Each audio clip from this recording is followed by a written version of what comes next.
Bonjour, je me présente Cléo Maheu. J'ai la chance d'accompagner depuis des années des entrepreneurs dans la croissance de leur entreprise et j'avais envie de partager leur histoire, leur parcours souvent atypique. C'est pour cette raison que j'ai créé le podcast Histoire d'hypercroissance où j'invite des entrepreneurs, des experts qui viennent nous partager toute leur histoire, leur richesse et surtout comprendre la différence qu'ils font dans la vie des gens. Dans cet épisode, j'ai le bonheur de recevoir un jeune entrepreneur ambitieux, soit Samuel Assali. Sam, pour les intimes, est un jeune entrepreneur qui a parti un café avec ses amis, mais il nous amène tout l'univers de la génération Z et on a beaucoup à apprendre en les écoutant. Alors sur ce, je vous souhaite une bonne écoute.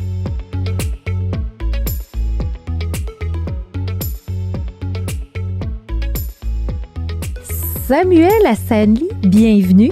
Merci beaucoup, Cléo. C'est gentil de me recevoir aujourd'hui. Oui, super contente que tu sois ici, Sam. Écoute, on se connaît. Ton père est un très bon ami.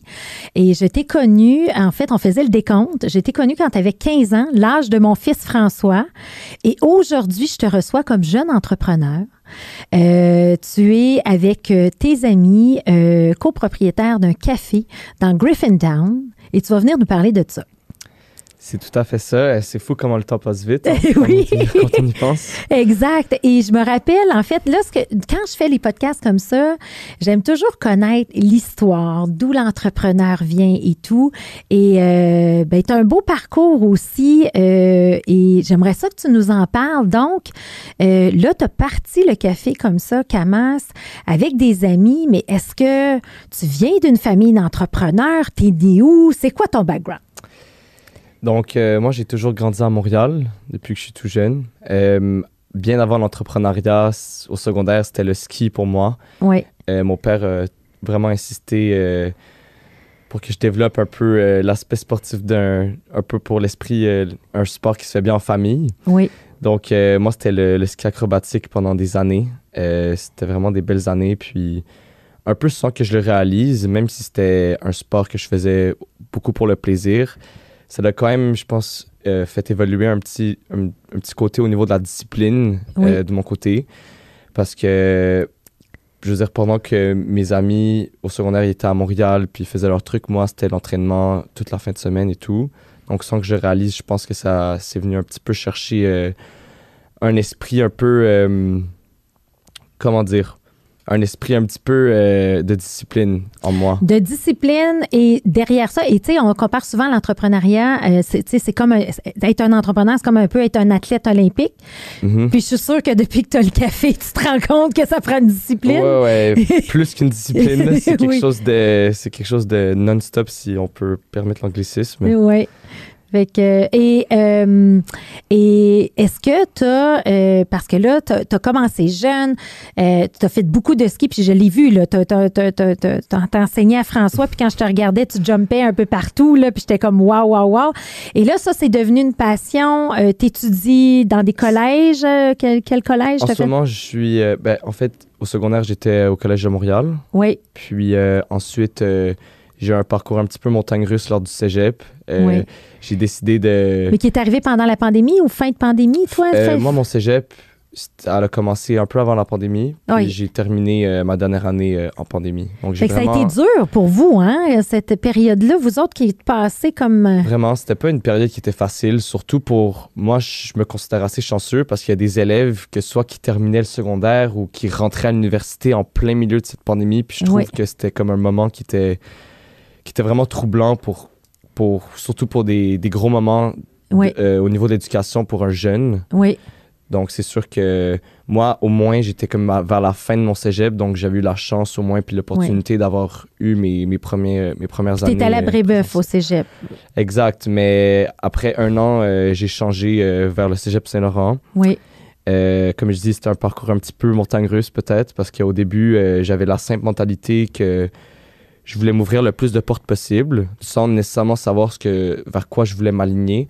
Donc, j'ai pris un programme SLA, on appelle. Donc, c'était un programme qui était très contingenté, qui était très demandant, puis qui avait des cours avec lesquels je suis beaucoup moins motivé en général, comme de la chimie et de la physique. Oui.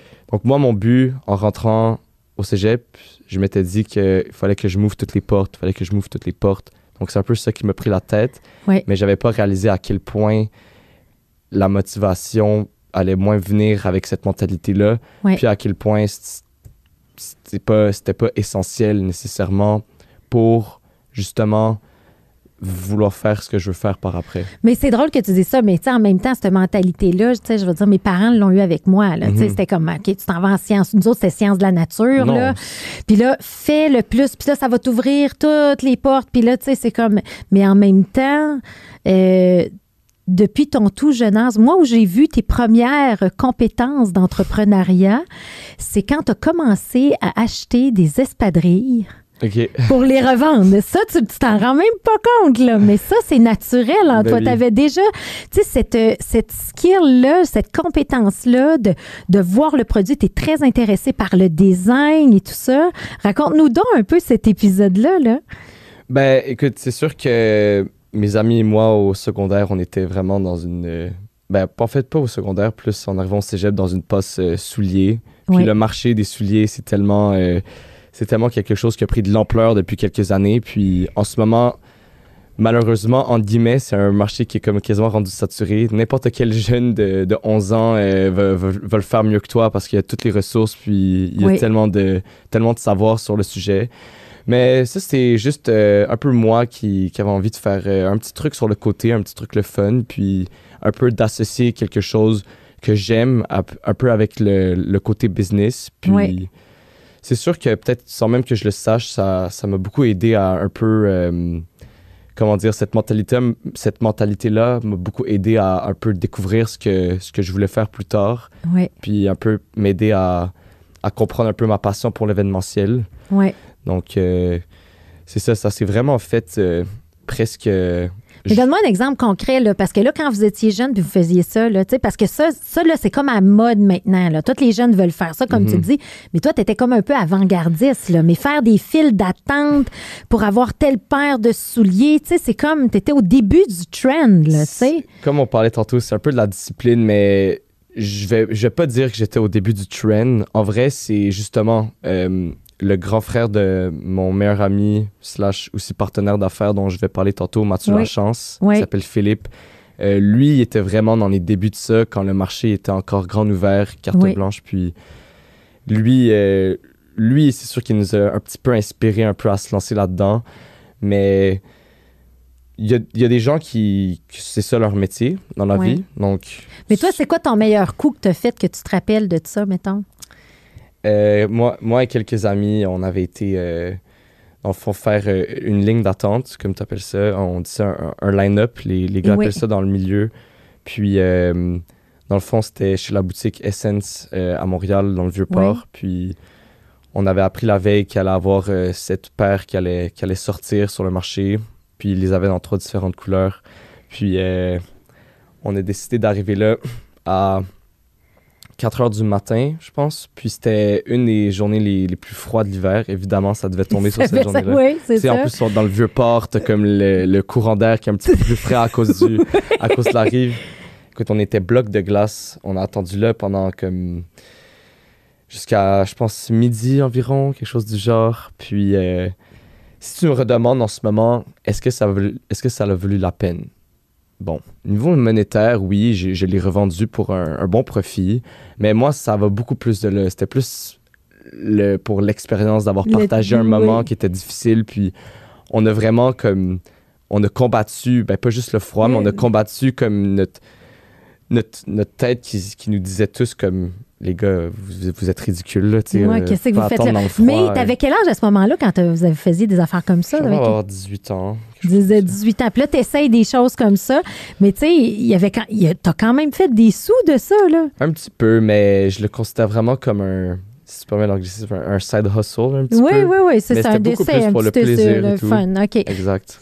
Fait que il y a ça, là, tu t'en vas au cégep, là, le cégep, tu changes, puis là, c'est ça, tu as voulu faire la totale au début. Donc, c'est ça. Après, pendant le cégep, c'est vraiment arrivé un peu, comment dire, j'étais au cégep Saint-Laurent, puis c'est un peu arrivé comme jour et nuit.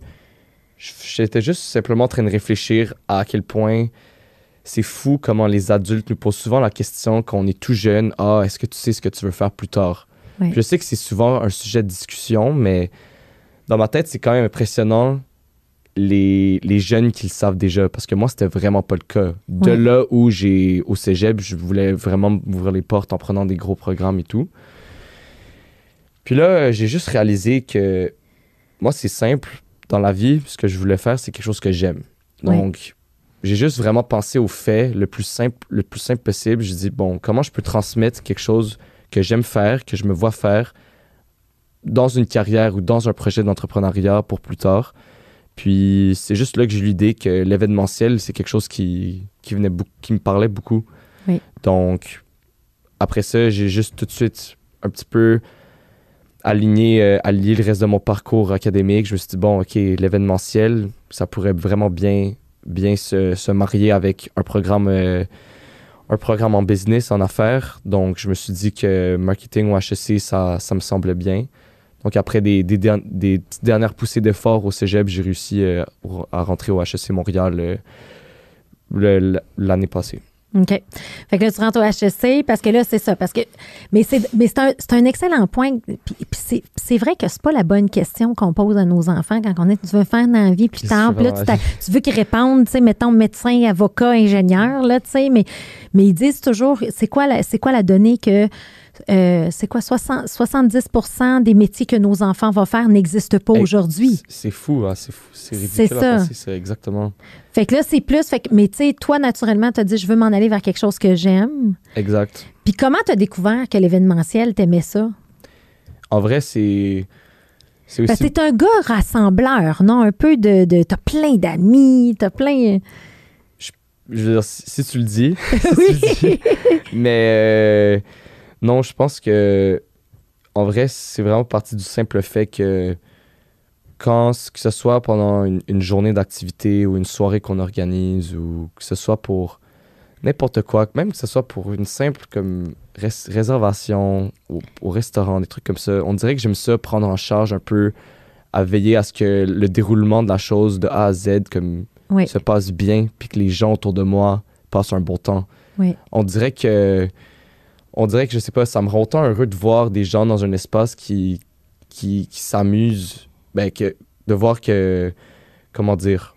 tu crées un wow, puis il y a une connexion, il y a quelque chose qui se passe. Exactement. Je veux dire, pour moi, de voir des gens qui ont du plaisir à un événement et tout, moi, c'est ça qui fait un peu mon plaisir. Donc, j'ai un peu réalisé ça que... Écoute, si c'est quelque chose que j'aime tant, c'est sûr que je pourrais avoir des idées vraiment créatives quand ça vient à l'organisation d'événements puis à la coordination. Donc, je me suis dit que je me suis juste mis ça comme but un peu du jour au lendemain, puis...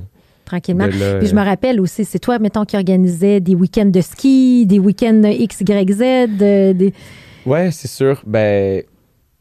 Je veux dire, avec mes amis, on dirait que c'est moi un peu souvent qui prend le devant quand ça vient le temps d'organiser un truc, que ce soit comme au chalet ou que ce soit ci. Mais t'es pas allé dans l'Ouest canadien? Il n'y avait pas un truc comme ça avec des amis que tu t'en allais dans l'Ouest il y a quelques années? En fait, ouais, c'est ça. C'était pas pour faire du ski, mais ça, c'était un peu juste un voyage entre amis. On a fait un road trip de Montréal à Vancouver.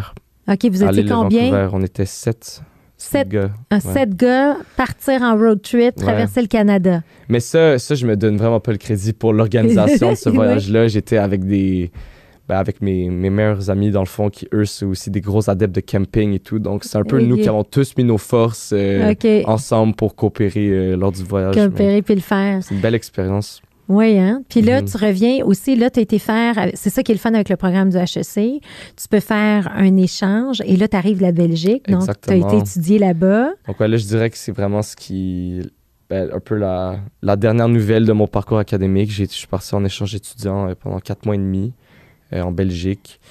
C'était vraiment une expérience incroyable. J'ai vraiment eu la chance de rencontrer des belles personnes, oui, mais juste de découvrir un nouveau monde, un peu de...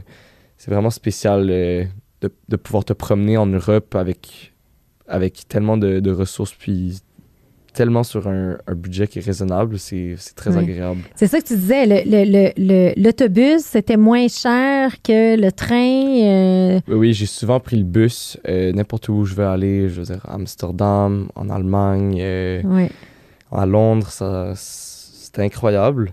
Mais ouais, l'échange étudiant, honnêtement, c'est quelque chose que quand je parlais aux gens qui l'avaient déjà vécu, il n'y a personne qui m'a jamais dit « Ah, j'ai pas aimé ça » ou je te le déconseille. Puis tous ceux qui ne l'ont pas fait aussi m'ont dit « Honnêtement, je regrette beaucoup de ne pas l'avoir faite. C'est une expérience qu'il y a à vivre. » Puis je pense que chaque personne peut le vivre d'une manière très différente.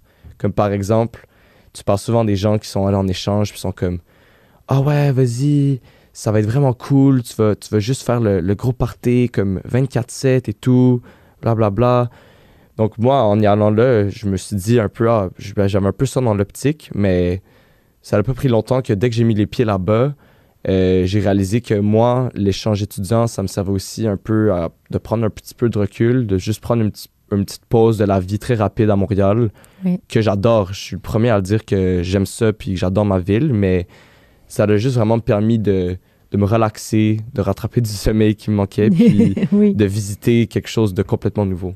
Puis aussi, ce que tu me disais, c'est que dans ton modèle d'événementiel, tu t'es rendu en Allemagne voir le plus gros show, je ne me rappelle pas exactement comment ça s'appelle. Ah oui, mais je veux dire, pour tous ceux qui sont dans le monde de l'événementiel, surtout au niveau d'événements qui tournent autour de DJ set, par exemple, c'est sûr que Boiler Room, c'est une très grande inspiration pour n'importe qui est dans ce milieu. Puis il y a eu quelques événements de Boiler Room. Comment tu as vécu ça? T'es-tu vraiment hot, finalement? Ça valait le déplacement? Ben oui, certainement. C'était vraiment une belle expérience. En fait, il y a quelques événements de Boiler Room qui se donnent à Montréal. Mais c'est souvent des événements qui sont inclus à travers Igloo Fest, par exemple, ou des événements qui sont un peu sponsorisés par Boiler Room. Donc, de le voir vraiment dans un milieu où le monde du house et du techno est tellement actif en Europe, c'était une belle expérience. C'est une belle expérience. Puis là, je me rappelle, la session avant que tu partes, ton père était bien inquiet. Parce que, oui, parce que, oui, c'est ça. Parce que, tu sais, souvent, c'est ça. Quand on voit les jeunes, on va dire la génération Z, tu sais, ils veulent faire ce qu'ils aiment dans la vie. Oui, mais t'es hyper travaillant. Fait que là, juste avant de partir, t'avais comme le café. Plus tu travaillais au Still Life. Exactement. Puis tu allais aux études, right? Je me trompe pas? Mm-hmm. OK. Puis là-dedans, fait que, tu sais, tu faisais tout ça. Puis là, je me rappelle, ton père venait et disait « My God, est-ce qu'il va être correct au niveau des études? Va-t-il être correct au niveau c'est important les études, c'est important les études? » Mais finalement, tu as réussi à tout faire puis à tout intégrer tout ça. Mais comment tu y as réussi? Tu sais, comment tu vois ça, toi, dans ta tête de 22 ans, là? Ben, honnêtement, je suis quand même fier d'avoir accompli ça. Je veux dire, je pense que pour n'importe quel jeune qui jongle autour d'un emploi puis de l'école, le plus gros défi, d'après moi, c'est de bien gérer son temps et de bien faire la part des choses. Puis moi, ça a toujours été un de mes gros défis. Donc, c'est sûr qu'au début, même moi, je veux dire, j'ai toujours cru en moi puis que je pouvais le faire. Oui. Mais je savais que ça allait être quand même intense puis que j'allais vraiment devoir être discipliné. Puis au final, non, je suis vraiment content de l'avoir fait. C'est pas quelque chose que je referais parce que t'as parti le café au même moment que tu avais ta session puis t'as continué ton travail. J'ai continué mon emploi parce que c'est un emploi que j'aimais beaucoup puis je devais quand même encore économiser des sous pour pouvoir avoir le luxe d'aller en échange étudiant. Oui. Puis donc, c'est pour ça que j'ai gardé mon emploi au Still Life en tant que barback et bartender, que j'ai beaucoup aimé. Mais c'était une petite phase, puis là, j'ai juste un peu tourné la page sur ça. Tourner la page. Mais il y a un autre job aussi que tu as fait qui m'a fait triper, qui m'a fait penser. Laquelle? C'est quand tu étais, parce que tu as vécu downtown Montréal et que tu étais pour Uber, non? Ah oui, livreur en vélo. En vélo. Fait que dans ton souci d'efficacité, tu t'entraînais en faisant du vélo? Ben, je veux dire, moi, je le voyais peut-être comme un plus, le niveau entraînement. Même si je suis quelqu'un de très sportif, mis à part le ski, que j'adore, mais que j'ai malheureusement pas eu la chance de faire autant cet hiver à cause de l'échange. Je je veux dire, Uber Eats, c'était comme, encore une fois, un autre petit side hustle, si je peux appeler ça comme ça. C'était vraiment différent de tous mes autres jobs. Puis ça aussi, c'est quelque chose qui t'apprend un peu à, comme on dit, gérer ton temps. Puis, parce que c'était le seul métier un peu autonome que j'ai eu. Oui. Le seul job autonome que j'ai eu.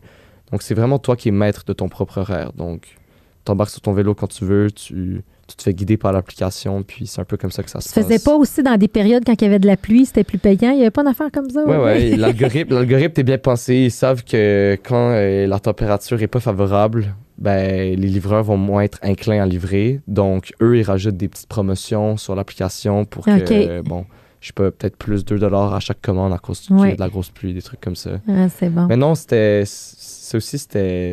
une belle expérience, puis je suis content de l'avoir faite.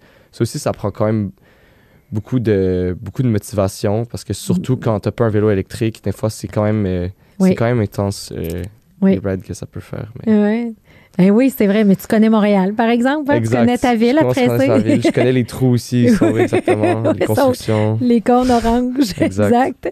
Ah, c'est bon, ça. Fait que là, dans le fond, background sportif, cégep, tu avais pris très large, tu as décidé de scoper, puis là, tu as comme eu un alignement clair de dire, regarde, qu'est-ce que j'aime, je le sais pas, mais à un moment donné, l'événementiel ou rassembler des gens, leur faire vivre des moments, ça a comme donné un sens. C'est vraiment venu me parler. En fait, je dirais même pas que c'est venu me parler, je pense que c'est quelque chose que j'ai toujours aimé faire, mais on dirait que j'ai juste vraiment fait le lien. Ouais.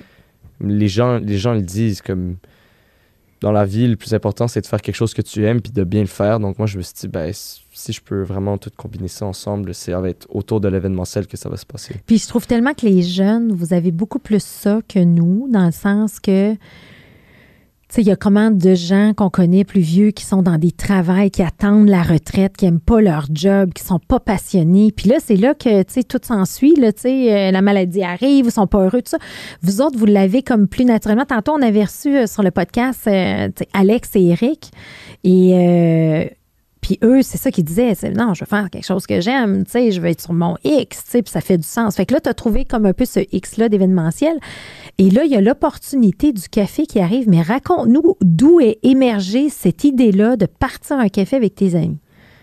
En fait, ces amis-là, c'est Lou Amiro et Mathieu Lachance. Mathieu Lachance qui est un de mes meilleurs amis depuis que je suis en secondaire 2. Puis Lou Amiro que j'ai rencontré plus autour du cégep. En fait, c'est la mère de Mathieu, justement, qui est aussi une entrepreneur incroyable, qui a une grosse agence de communication et presse à Montréal qui s'appelle Roi Turner. En fait, dans l'espace de bureau, il y avait un très bel espace qui était autrefois... De sa mère, de la mère de Mathieu, il y avait un espace. Donc, elle, autrefois, elle avait un très beau projet d'un café qui s'appelait Café chez l'éditeur, il y a longtemps. Puis, autour du moment de COVID, je pense que les intérêts s'alignaient plus vraiment avec le fait de vouloir continuer à poursuivre le projet du café. Donc, pendant quelques années, c'était un local avec multiples potentiels, vraiment beau, avec toutes les belles infrastructures, qui était un peu utilisé pour les gens dans le bureau, un peu comme espace de café ou espace de travail, espace de dîner, espace d'entrevue parfois. Mais l'espace n'était vraiment pas utilisé à son plein potentiel, évidemment. Puis, pas l'hiver qui vient de passer, l'autre d'avant, mes amis, Mathieu, des fois, il nous invitait là pour qu'on fasse des études ou qu'on fasse notre travail. Puis, juste vraiment un bel espace. Puis, on a commencé à discuter, puis on trouvait que c'était juste tellement un bel espace, puis que partir un petit projet d'entrepreneuriat, ça pouvait être quelque chose d'intéressant pour nous tous.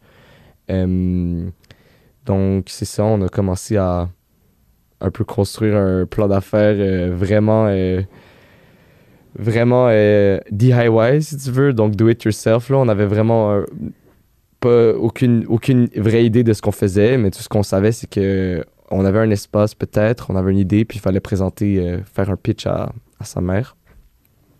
Finalement, on l'a rencontré, puis le premier meeting c'est vraiment bien passé. Je pense que au final, pour elle, de voir des jeunes comme nous vouloir un peu, comme justement, se lancer dans l'entrepreneuriat, puis de vouloir faire revivre quelque chose qui était...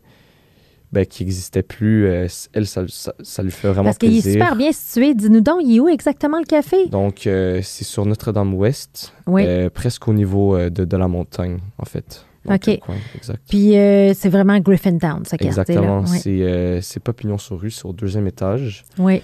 Ce qui vient créer vraiment une belle ambiance au café. Je veux dire, la lumière naturelle est incroyable. Puis, ça donne un peu un vibe de petit appartement chaleureux quand tu rentres.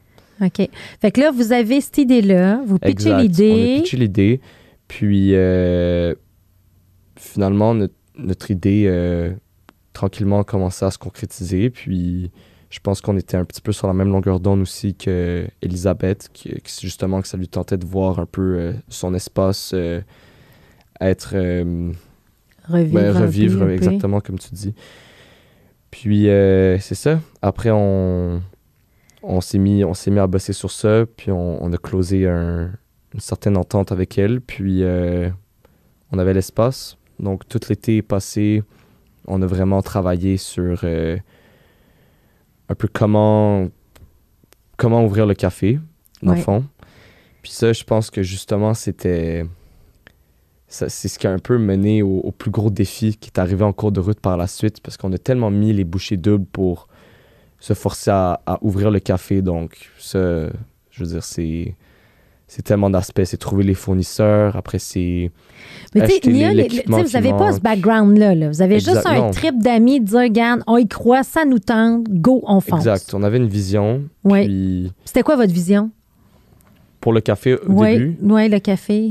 Le café au début, nous, je veux dire, justement à cause qu'on n'a aucune expérience, nous, on était comme, on veut faire le café, puis là, peut-être qu'en soirée, on aimerait ça faire comme peut-être un petit truc comme plus 5 à 7, cocktail et tout. Mais là, en commençant le projet, on aurait juste réalisé l'ampleur de ce que c'était, puis qu'en ce moment, la chose qui était plus réaliste pour nous, c'était un peu de commencer un peu ce projet-là de café. Parce que le café est ouvert le jour et non pas le soir, donc ça vous permet de continuer vos études. Parce que, raconte un peu, tes 2 autres partners, ils font quoi, eux? Donc, Mathieu Lachance, c'est un artiste. Il fait de la musique. Puis, c'est ça, il est avec... justement, il vient de se faire signer tout récemment avec Cult Nation, qui est un gros label à Montréal. Puis, Loamiro, lui, il fait le café à temps plein en ce moment. Okay. Donc... Pendant que moi, des fois, je suis un petit peu plus dans les études, puis que Mathieu il est un petit peu plus dans sa musique, Loamiro, ça vaut vraiment la peine de le dire qu'il est vraiment capable de nous soutenir un peu, parce que lui, on prend tous le projet autant à cœur. C'est juste que lui, c'est le seul qui n'a pas un petit projet sur le côté. Lui, il met vraiment toutes les... C'est lui qui est pas mal l'opérateur du café comme tel, exactement. À temps plein, plus d'heures que vous. Okay. Exactement. Puis, non, en fait, c'est ça. La vision, on savait qu'on avait un bel espace, on savait qu'on pouvait bien décorer, puis on savait qu'on voulait être un café qui avait un petit peu une approche dans le monde multiculturel de la scène à Montréal. Donc, ça, pour moi, c'est un peu une bonne idée, parce que c'était un peu un bon point de départ pour peut-être commencer à mettre en vie des petits projets d'événementiel dans lesquels je pouvais facilement m'embarquer, puis dans lesquels un peu j'avais des idées. Donc, mais ce que je voulais dire plutôt, c'est que, dans le fond, on s'est tellement forcé pour mettre en place une opération pour commencer à ouvrir le café, que dès que le café était ouvert, il y avait tellement de choses qu'on avait un petit peu comme négligé juste par manque d'expérience en entrepreneuriat. Une expérience sous-estimée, là. Exact. Ouais. Puis c'est tellement ironique parce qu'en plus, j'étudie au HEC Montréal, puis c'est ça que je vois dans mes cours. Puis il y a tellement de choses que j'ai vues, puis j'étais comme, OK, oh mon Dieu, comment j'ai pas pensé à ça plus tôt? Comme... Donne-moi des exemples, genre, juste pour le fun, là. Par exemple, c'est ça, on se concentrait beaucoup sur comme, la réalisation des choses à court terme, tandis que les choses à long terme, on y avait moins pensé. Ouais. Comme par exemple les médias sociaux, puis tout ce qui est marketing digital. Avoir un Instagram de business puis un Instagram personnel, c'est vraiment pas la même chose, là. Ouais. Générer du contenu et tout, c'est quelque chose qui demande beaucoup de défis, beaucoup de challenges. Donc, nous, on était là au début, puis c'est quelque chose auquel, tu sais, nous, on savait qu'on avait un Instagram, puis on savait qu'on avait ci et ça, mais c'est pas quelque chose qui était facile, puis c'est vraiment pas un système vraiment qu'on avait pensé à quel il fallait mettre en place dès le début. Mhm. Il y avait aussi tout l'aspect un peu comptabilité de l'entreprise qu'on a vite réalisé qu'il y avait tellement de réglementations, puis tellement de, comment dire, de termes d'activités comptables qu'on n'avait aucune idée vraiment comment concevoir. Puis je suis juste curieuse parce que tu dis c'est des cours que tu apprends au HEC, mais as-tu l'impression que le HEC, parce qu'on dit tout le temps, tu sais, l'école de la vie, ça te met dans les vraies affaires. Est-ce que le HEC t'amène assez de la bonne information ou c'est plus un diplôme que tu vas aller chercher, puis une façon de penser critique? Tu sais, je veux dire, est-ce que j'avais vraiment la mentalité du diplôme tout au long du secondaire, tout au long du cégep. Oui. Puis, depuis que je suis arrivé au HEC, c'est vraiment, vraiment tout récent, là. Même la première année, c'est assez général au HEC parce que c'est comme un programme de tronc commun. Donc, tu vas toucher un peu à toutes les spécialisations. Mais vraiment, depuis l'année passée, là, j'ai commencé un peu à sentir que je peux mettre en pratique des choses que je vois, de la théorie que je vois plus en cours, par exemple. Puis, c'est un peu la première fois que je vais à l'école puis que je sens que ce que je fais, puis il y a une corrélation, il y a quand même une certaine corrélation avec ce que ouais. je veux entreprendre plus tard. Ouais. Donc ça fait vraiment plaisir, puis ça aide aussi à la motivation pour étudier. Finir le bac, puis ça vaut la peine. Fait que là, des enjeux, oui, c'est vrai, là. Tu sais, c'est pas facile, là, ça a l'air simple, là, un beau compte Instagram, mais... c'est aussi pas la gestion du personnel, mais tes relations avec tes parties prenantes, donc tes fournisseurs, puis tes clients, puis tes employés, puis les gens, par exemple, chez Revenu Québec. Garder de l'argent, payer des acomptes provisionnels. Donc, c'est toutes des choses que on s'est lancé dans le projet du café, puis dès que le café était ouvert, on s'est dit, bon, OK, là, on a finalement mis ça de côté, l'ouverture. Là, il faut se concentrer sur comment rendre le CAMAS sustainable. Oui, c'est ça, que ça marche dans le temps. Mais là, 1 an plus tard, c'est quoi ton verdict? C'est vraiment pas à cacher que, bon, le marché du café, c'est quelque chose qui est très compétitif à Montréal. Je pense que notre défi en ce moment, c'est d'attirer plus de volume et de focusser sur plonger encore davantage dans le milieu de l'événementiel avec notre entreprise. Puis, je pense qu'en accomplissant ces 2 objectifs-là, je vois vraiment le CAMAS aller loin sur le long terme. Comme en ce moment, les projets d'événementiel, on a quelques différents types. Par exemple, on fait des événements privés au CAMAS pour des clients qui cherchent à faire vivre un projet ou une soirée ou que ce soit n'importe quel autre type d'événement. Sinon, on offre aussi un service de créateur d'ambiance pour des événements qui sont externes. Donc, le CAMAS, en fait, c'est quand on va sur place pour offrir le service de café ou de bar et de musique. Parce que justement, mes 2 collègues, Mathieu étant artiste, Lou Amiro, il a des connaissances incroyables. J'ai jamais vu ça en musique aussi. Donc, les 2 ensemble sont très, très, très intéressés dans le monde du vinyle. Puis, ils m'ont un peu embarqué dans ce milieu-là aussi. Donc, au CAMAS, on est entouré on est connecté un peu à un cercle de DJ local très émergent sur la scène. Donc, on peut souvent créer aussi des programmations, justement, quand vient le temps de créer l'ambiance dans un événement externe. Donc, quelqu'un s'occupe du service de bar, quelqu'un s'occupe de la musique. Fait qu'avec ça, c'est là qu'on peut vraiment venir agrémenter quelque chose de cool au niveau des événements des autres. OK. Fait que là, dans le fond, toi, la conception, c'est que il y a l'environnement CAMAS qui a été créé. Puis c'est quoi on va l'écrire dans les notes de l'épisode, mais c'est quoi le nom Instagram si les gens veulent le chercher, le Café CAMAS? C'est café.camas. Café.camas, C-A-M-A-S. Exactement. OK? Fait que dans le fond, là, il y a comme l'endroit qui était initial où là, justement, il faut comme continuer, améliorer tout ça. Là, on est en train de se structurer, on met les bases, tout ça. Il y a un de tes collègues qui est là à temps plein pour tout ça.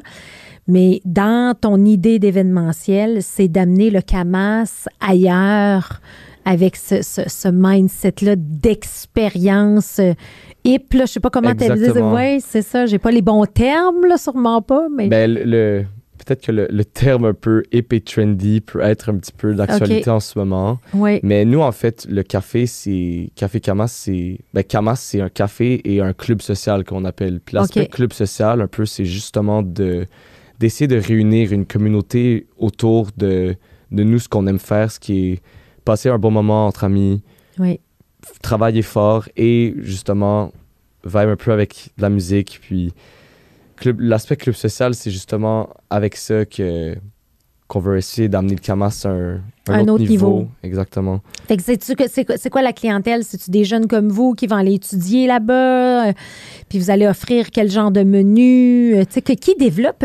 Parce que là, il n'y a pas de chef, là, mais là, vous avez quand même un menu puis les gens peuvent manger là. C'est qui s'occupe de ça? Je prends aucun crédit ou presque pour l'élaboration du menu. Ça, c'est vraiment crédit justement à Lou et à Matt, qui eux, ils ont beaucoup comme d'expérience justement passée de travail en restauration dans ce milieu-là. Donc, c'est des très bons cuisiniers. En fait, non, c'est ça.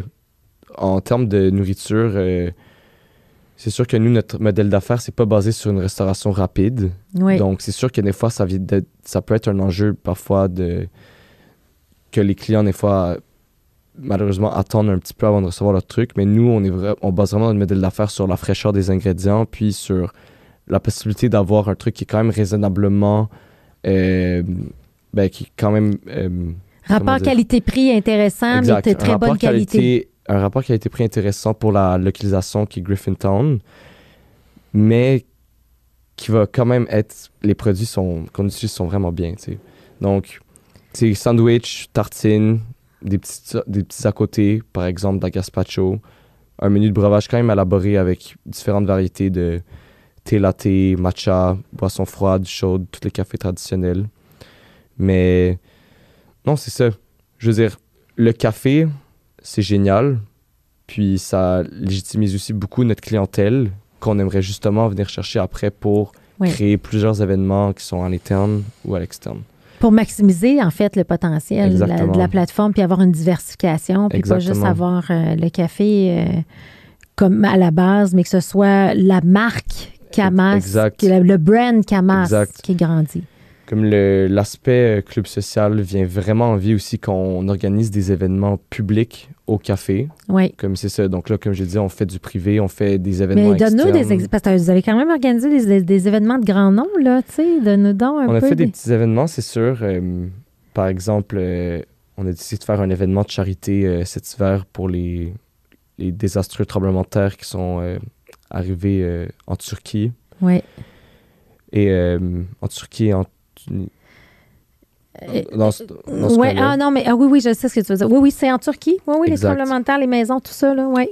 Donc, ce qu'on a fait, c'est qu'on a créé un espace ouvert dans le café où on a invité des artistes locaux, que ce soit au niveau des vêtements, de bijoux, de ci et ça, pour créer un marché style souk, un petit peu, dans le Camas.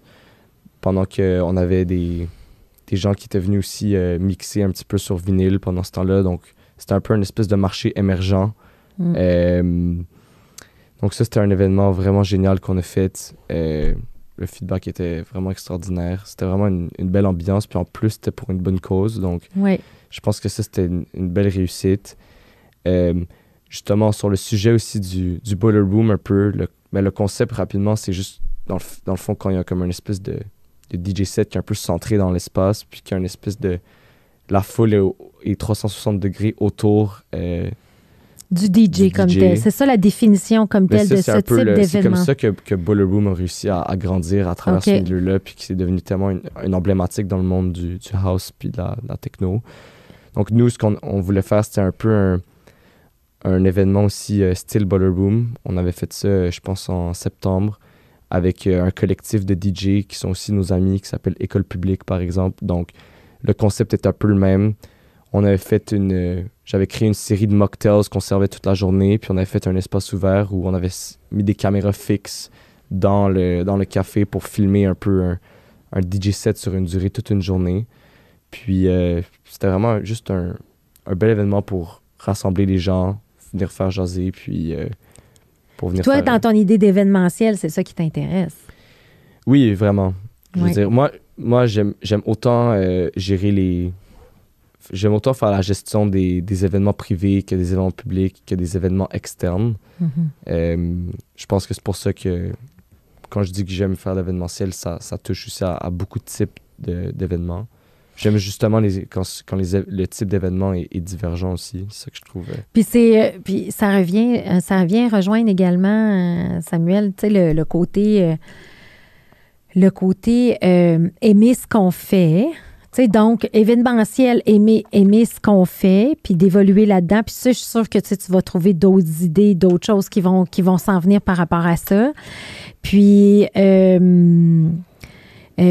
comment on s'entend? Parce que là, ça fait plusieurs jeunes entrepreneurs que je vois. Puis comment on s'entend avec des partners qui sont des amis? Je suis juste curieuse de voir, tu sais, la chicane n'a pas une dessus. Ça va-tu bien? Tout le monde est cool? Y a-tu des frustrations des fois? Comment ça marche? Nous, on a toujours été comme tellement cool entre nous, là. Il y a jamais de problème.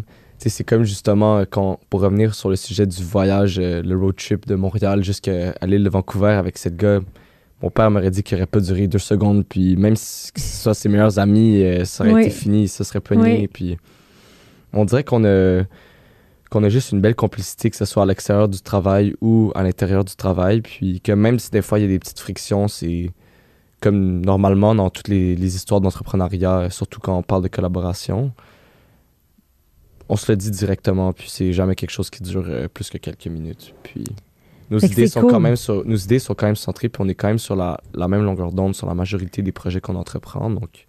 Mais ça, tu le vois-tu plus au niveau des jeunes? C'est-tu votre génération ou c'est ta gang? Comment tu l'interprètes, ça? Je pense que c'est ma gang. Je pense pas que c'est un truc de notre génération. Non. Je connais tellement de personnes qui ont des amis en or aussi, mais que juste ils savent qu'ils peuvent pas passer nécessairement trop de temps ensemble parce que... Ils seraient jamais en business avec, là. Exactement. OK. Fait que toi, fait que vous avez cette complicité-là de business et tout, et amitié. Puis tout le monde me l'a dit au début. Ah, je sais que... Tu sais, par exemple, on me le dit souvent, tu sais, c'est sûr que Matt et Lou, c'est tes meilleurs amis et tout, mais fais attention parce que des fois, quand tu t'embarques dans le monde des affaires, la relation change puis ça devient beaucoup différent. Et c'est vrai, mais... À date, on est vraiment bien capable de gérer cet aspect-là, puis on s'entend toujours aussi bien. Donc, il n'y a vraiment pas de problème au niveau de notre relation professionnelle et amicale. OK. Puis là, le après HEC, comment tu vois ça? Ben, moi, honnêtement, le projet du CAMA, c'est quelque chose que je vois quand même se développer sur le long terme. Encore une fois, comme je le dis, même si c'est quelque chose par lequel on est passionné et tout, c'était vraiment une opportunité qu'on a saisie. Ouvrir un café, c'était pas le rêve de un ou trois, mais on est tous vraiment motivés par ce qu'on fait. Puis il y a tout un petit peu quelque chose sur le côté qu'on peut un peu exploiter autour du projet du café qui nous pousse aussi qui va chercher votre X, tu sais, ce qui vous fait triper. Exactement. Lou, il a travaillé dans la restauration pendant tellement longtemps. Puis, donc, il est vraiment dans son élément naturel quand il est derrière le bar, puis quand il gère le café. Mathieu, qui est gros dans la musique, je veux dire, tout l'aspect qu'on fait avec comme les tables tournantes puis les vinyles, c'est aussi un aspect qui est vraiment intéressant sur le côté, qui vient ajouter une petite touche extra que plusieurs cafés n'ont pas. Puis moi, ben justement, juste de pouvoir avoir cette marque-là pour un peu promouvoir des projets d'événementiel, c'est vraiment quelque chose que on est vraiment choyé d'avoir une opportunité comme ça. Après le HEC, bon, c'est sûr que si je mets le CAMAS de côté pour un instant, c'est sûr que moi, j'aimerais ça travailler à mon compte éventuellement. Je pense que j'ai vraiment pris ça de mon père en général. Travailler pour quelqu'un, c'est quelque chose qui est très bien aussi. Je pense juste pas que c'est fait pour moi. C'est sûr que pendant quelques années, rentrer parmi une grosse firme d'événementiel à Montréal, un peu pour voir comment ça se passe au sein d'une grosse entreprise, c'est quelque chose qui m'intéresserait pour essayer juste d'apercevoir les points forts et les points faibles d'une entreprise qui est... Comprendre un peu comment ça marche. Comprendre un peu la game, si je peux le dire. Puis, c'est sûr que éventuellement, après avoir justement acquis ces connaissances-là, peut-être justement aller comme sortir un peu de ça, puis aller rentrer à mon compte, puis peut-être éventuellement avoir mon propre petite agence d'événementiel. Là. Ça serait vraiment le grand rêve, là. Ouais. Parce que c'est drôle, quand on disait ça ce matin, tu sais, les gens qu'on a parlé, souvent, ça revient... Peut-être que tu passes toutes les aventures de podcast, tout ça. Moi, je suis la coach, là, puis j'essaie de décortiquer un peu le modèle, puis de faire des liens, puis tout ça. Mais un lien qui vient nécessaire, c'est que tu parles d'événementiel, mais en même temps, aujourd'hui, les gens, puis ça, c'est une grande force que tu as, Sam, c'est d'être capable de connecter avec les gens, puis de leur faire vivre des moments. T'sais, c'est un peu ça, là, mais si on revient à la base, puis là, moi, je vais l'amener dans mon monde à moi d'entrepreneur. Les gens ont vécu la pandémie, les gens travaillent de chez eux, il y a des gens qui sont isolés, le moral est bas, tu sais. Alors, toi, tout ce que tu veux, puis tu sais, quand tu vas t'intéresser, puis je me rappelle, là, tu sais, François, il y a encore des images, je l'aime tellement, Sam, t'es comme son idole, là, tu sais, puis dire, il me pose des questions, il me demande comment je vais, tu sais. Il faut que François passe au café bientôt, là. Oui, je vais inviter à un événement ou deux. Oui, exact, qu'ils comprennent, puis qu'ils sortent de la ville un peu, parce que là, il est pas mal en banlieue, là, tu sais, qu'ils comprennent la ville un peu. Mais c'est ça, mais tu sais, tu as toujours cette notion-là. Puis je pense que le futur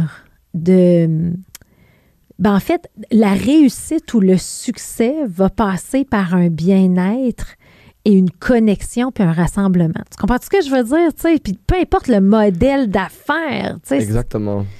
Mais c'est quelque chose qui est juste très important, justement, comme tu dis. On a eu des temps un peu sombres récemment avec la COVID, où bon, c'était les règlements, où est-ce que les gens devaient être enfermés et tout. Donc, surtout en ce moment, j'ai juste l'impression que les gens sont tannés, puis ils ont envie d'être rassemblés. Ils ont envie d'être rassemblés autour. Puis les gens sont curieux, tu sais. Quand je parle d'événements, c'est pas obligé d'être un DJ set puis un gros party. Par exemple, on a fait d'autres types d'événements comme des workshops, on appelle ça des ateliers un peu si tu veux, par exemple des ateliers de dessin au Camas avec une artiste très talentueuse qui s'appelle Péline. On a fait un autre type d'atelier qui s'appelle par exemple s'appelait AI Workshop. Donc c'est un autre garçon très talentueux qui s'appelle Flo qui fait du graphic design, puis dans le fond on a assis des gens au Camas en soirée pour c'était un peu un cours sur comment utiliser le logiciel Adobe, je pense. Adobe. Qui utilise le ouais, exactement. Okay. Donc, non, c'est ça. Donc, ça tourne pas nécessairement toujours autour de comme événements de party puis des G7. On offre aussi un peu... Il y en a pour tous les goûts quand on fait des événements. Mais ce qui revient, le dénominateur commun, c'est de faire sentir les gens bien, sentir que les gens connectent. Puis c'est ça qui te fait triper. Puis non, c'est ça. Puis encore une fois, comme ce qui se passe au Camas, c'est cool, mais je pense qu'il y a aussi une belle opportunité avec la marque de pousser un peu l'aspect créateur d'ambiance, si je peux appeler ça comme ça. Oui. Comme par exemple, cet hiver, on a fait 2 événements en collaboration un peu avec Arc'teryx Montréal. Donc, on a été dans leur magasin pendant qu'eux, justement, organisaient des événements. Je pense que le premier, s'appelait Run It 10K, un truc comme ça.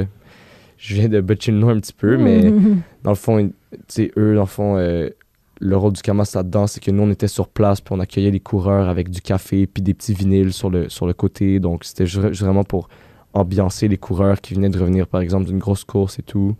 Puis là, récemment, il y a eu aussi le deuxième événement pour Arc'teryx, parce que c'était le lancement de leur nouvelle collection de la gamme Veillance. Puis c'était au magasin sur Sainte-Catherine. Puis encore une fois, c'était vraiment comme une manière un peu pour le Camas de venir puis d'imposer ce qu'on aime faire dans le café, mais dans un autre espace. Fait que Sam, ça fait déjà 8 ans qu'on se connaît. Tu as 22 ans. Je te réinvite sur le podcast à 30 ans. On en reparlera. OK. On en reparlera d'où on est rendu. Exact. Fait que comment tu vois ça? Qu'est-ce que... Tu sais, puis, tu sais, là, t'es un jeune, tu sais, t'es comme... tu es en train de définir ton chemin, d'avoir une clarté un peu de ce que tu aimes, d'être en cohérence avec qui tu es, ce que tu veux. Tu sais, puis j'apprécie beaucoup ton père pour ça parce qu'il a vraiment confiance en ses enfants, puis il laisse une belle latitude, puis il vous aime, puis il a toujours été là pour vous, puis tout ça. Mais tu sais, qu'est-ce que tu dirais à des jeunes de 22 ans ou plus jeunes, tu sais, qui ont le goût peut-être de se lancer en affaires, mais que, tu sais, c'est quoi ton message? Honnêtement, juste de se lancer puis de le faire, je veux dire, ça semble très banal parce que tout le monde dirait ça. Oui, mais pas avoir peur. T'sais. Exactement, pas avoir peur parce que tu as tellement le temps d'apprendre puis justement de te planter, entre guillemets, puis c'est justement, tu vas te planter un jour ou l'autre dans tous les cas, mais c'est pas mal mieux de te planter comme assez jeune, tu sais, donc moi je pense que de ne pas hésiter à se lancer dans quelque chose de nouveau, c'est la chose la plus importante, que ce soit aussi au niveau scolaire ou dans n'importe quelle activité que tu veux entreprendre, que ce soit entrepreneuriat ou passe-temps, juste de découvrir puis d'apprendre des nouvelles choses, je pense que c'est quelque chose qui peut être comme tellement bénéfique, surtout quand tu es jeune. Excellent. Alors, moi, je pense que ça fait la conclusion. Sam, merci beaucoup d'être venu partager ton expérience avec nous. Mais merci à toi. Yes. C'était une belle première expérience de podcast. Yes. Puis, et c'est sûr et certain que ce n'est pas ta dernière à te voir aller, jeune homme. Merci. Merci, Sam. À toi, Cléo. À noter que tous les épisodes sont disponibles en format audio sur les principales plateformes de podcast et aussi disponibles en format vidéo sur YouTube. Si ce podcast vous a inspiré, sachez que vous pouvez retrouver tous les outils utilisés par ces entrepreneurs à travers une boîte à outils que j'ai cumulée au fil des années. Tout simplement vous rendre sur hypercroissance.com/outils. Pour en savoir plus sur Hypercroissance, n'hésitez pas à nous suivre sur les réseaux sociaux. On partage une panoplie d'informations, d'articles, d'outils pour vous aider dans votre croissance sur les réseaux sociaux. Et si ce podcast vous a plu, je vous invite à le partager avec quelqu'un à qui ça pourrait être utile. Merci et à bientôt.